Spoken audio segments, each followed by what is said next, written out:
We think we're live. Are we live? I don't know. It says loading. Might be. Oh, there we go. Are we live? We're live. Oh, we're live. We're a little early today. Happy Sunday. We're here for our Wolf's Weekly What Ifs. We had to jump in a little early because we are going to see some really good friends this afternoon for dinner. So wanted to make sure that we got in before we got sidetracked with our day. Welcome here, everyone. Yeah, welcome.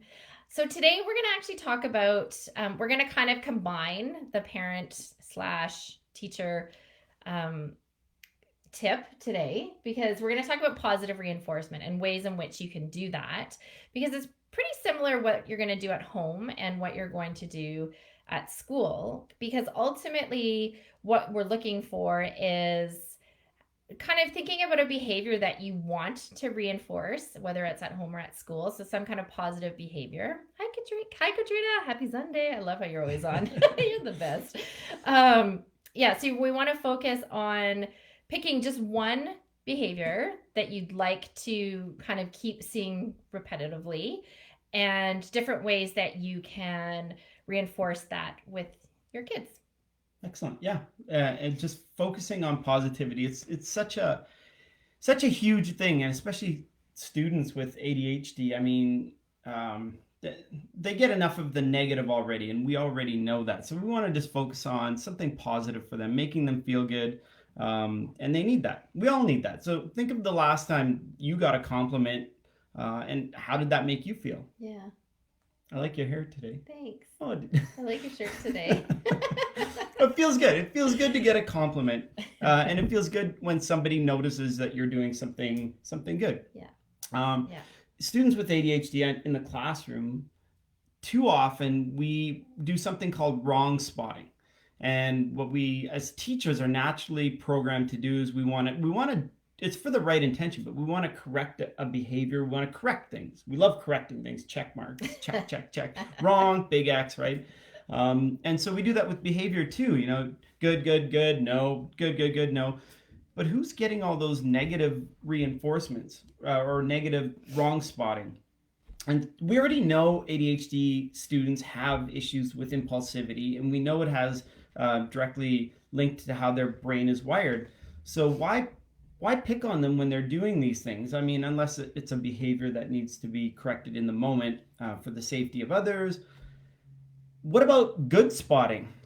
Yeah, positive spotting. What about, think of a student who runs around in class and is impulsive. What if one time when he walked into the classroom you said, "Hey, Jimmy, good job. I noticed you walked into class today, and I just want to thank you for that." Think about how that student might feel. And then think about what if it was repetitive and you continued to notice that. There's probably a higher chance that they would want to keep doing that. Mm-hmm. So the first time you do it, the first few times you do it, you're planting little seeds. And no, he's not going to all of a sudden switch and stop running around in class and exhibiting those behaviors that are impulsive. But slowly over time, when you plant those seeds, they start to grow. Absolutely. And that's what we want. Absolutely. So one of the things too that you can do, and this tends to work a lot better, I think, with younger kids, although you teach junior high, so you can kind of speak to whether or not you think this would work, but kind of checklists, or kind of, we use a rewards chart in our house. So our son, when we're focusing on that particular behavior that we want him to exhibit, he has a little chart where anytime he does it, he gets to put a star, and we have them color coded. So when he has like 3 blue stars, then on the 4th one, he'll get a red, and then it's kind of repeated over time. And the idea behind it is there's lots of research out there that show how kids in particular with ADHD respond really well to like a reward system. So it's hard for them to be intrinsically motivated. It's hard for them to kind of pick up a behavior and want to do it just for the sake of doing it. They need that kind of extra stimulation. So by using these kinds of rewards charts, then it helps kind of stimulate that behavior. And by them putting the star down, that's giving them the ownership of, them taking ownership for that behavior that they did. So you bring it to their attention, you compliment them, you let them know that they've done it, but they get to do that actual act of adding that particular star or sticker, whatever it is that you choose to do as a family or in a classroom. They get to do that. So they get to feel proud from themselves and take the ownership for their behavior.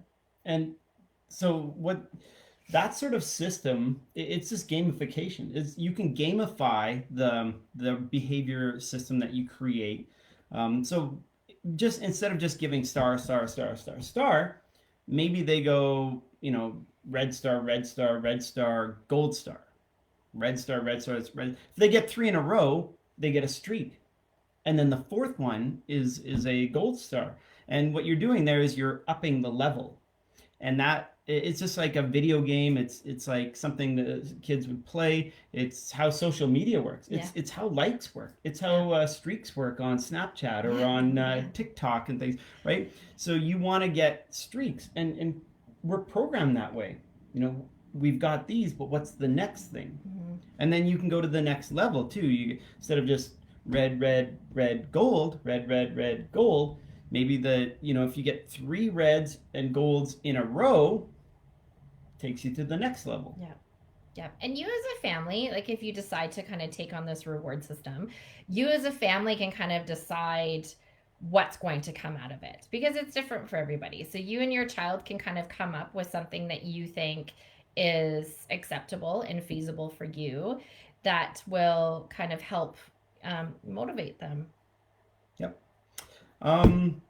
Yeah, like I said, it's just little seeds that we can plant over time and help students to grow. And you won't see, I don't know, maybe you will see it immediately, but that's not the intention. The intention's over a period of time. It takes time to change behaviors, and if we start slowly and you reward them positively, then there's more incentive for students to keep going. Yeah.